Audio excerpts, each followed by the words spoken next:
আসসালামু আলাইকুম সাহেব। আসসালাম ওয়া রাহমাতুল্লাহি ওয়া বারাকাতুহু। জি বলেন। সাহেব, আহ, আমি আগে জানতাম না যে কিনা শব্দ দ্বারা তালাক হয়। সো এক কি বছর দ্বারা? আগে আমি আমার কি দ্বারা? কিনায়া শব্দ, ওই কেনা? পারিভাষিক শব্দ। কেনা? কি বলেছিলেন আপনি? তো আমি এক বছর আগে আমার স্ত্রীর সাথে ঝগড়ার সময় আমি বলছিলাম যে তোমার সাথে আমি থাকবো না, তুমি তোমাকে ছেড়ে দিলাম, হুম, তুমি আজকে থেকে মুক্ত, মানে তুমি মুক্ত, তোমার যা ইচ্ছা করো। তো আমি হুম, আমি শুধু জানতাম যে তালাক বলার মাধ্যমেই তালাক হয়, তো এই শব্দ দ্বারা যে হুম, হুম, এই হয় আমি জানতাম না। তো হুজুর এখন কি করা? হুম। আপনি যখন এটা জানতেন না, তাহলে তার মানে আপনার নিয়ত তালাক দেওয়া ছিল না, শুধু এই জি না, শব্দগুলো জি না। বলেছেন, কিন্তু উদ্দেশ্য তালাক দেওয়া ছিল না, ঠিক না? হম। জি, তো জি। আমি আমি আগে জানতাম না। তালাকে, আমি জি, আমি আগে জানতাম না, এখন এখন শুনছি শুধু। বলছি বলছি বলছি আর একবারই এটা করেছেন, তাই না? না কয়বার করেছেন?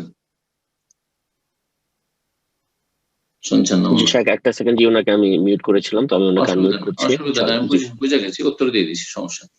জি জাজাকাল্লাহ খাইর।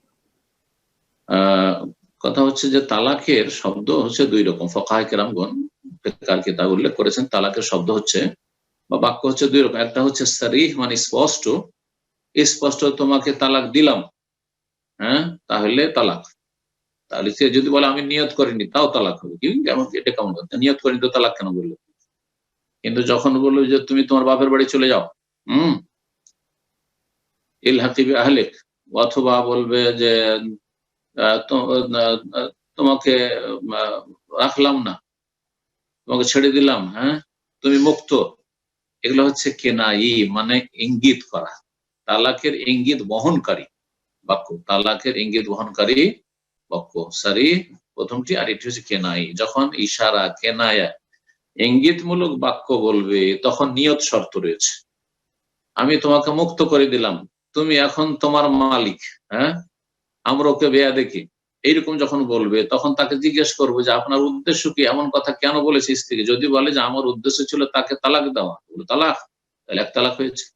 আর যদি না না, আমার উদ্দেশ্য হচ্ছে, আমি তো জানতামই না যেগুলোতে তালাক হয়, আমার উদ্দেশ্য ছিল ওকে রাগ করে একটু ধমক দেওয়া বা চমকানো, ভয় দেখানো, কিন্তু আমার উদ্দেশ্য তালাক দেওয়া ছিল না, তাহলে তালাক হবে না। সুতরাং আপনার এই বলাতে তালাক হবে না, কারণ আপনি তালাকের নিয়তে বলেননি এই বাক্যগুলি।